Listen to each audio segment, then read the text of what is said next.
अभी तक हमने किया रेशियो, अब हम एक स्टेप और आगे आते हैं, प्रोपोर्शन। प्रोपोर्शन मतलब दो रेशियोज। अगर दो रेशियोज इक्वल हैं एक दूसरे के तो हम बोलेंगे दे आर इन प्रोपोर्शन, और अगर दो रेशियोज एक दूसरे के इक्वल नहीं हैं तो they will not be in proportion.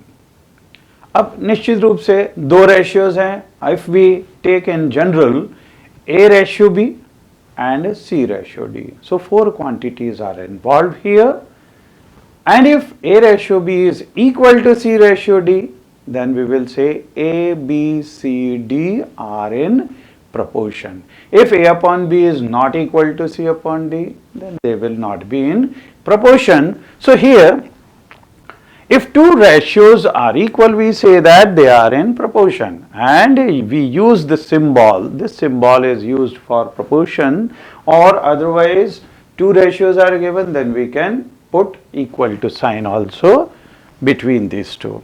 If two ratios are not equal, then we will say that they are not in proportion. And in a statement, as I told you, there are 4 quantities A, B, C, D, so 4 quantities are involved.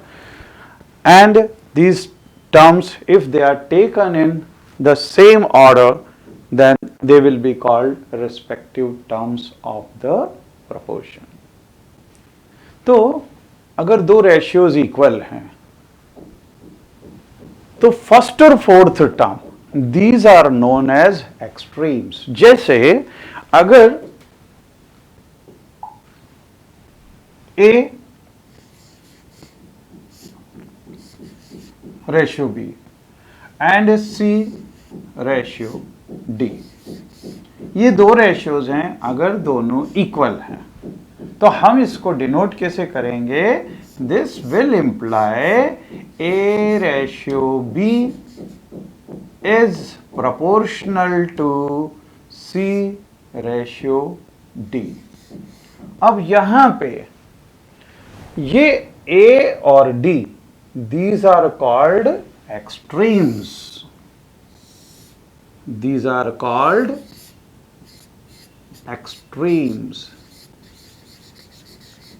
And B and C, these are called means. So here, first and fourth term are called extreme terms, second and third, these are called mean terms. In proportion, see, we will write it like this: A ratio B is proportional to C ratio D. We always have A into D is equal to B into C, क्योंकि अगर ये proportion में है तो इसको cross multiplication अगर करेंगे तो A into D is equal to B into C आएगा। मतलब A और D क्या हैं? These are extremes. और B और C क्या है?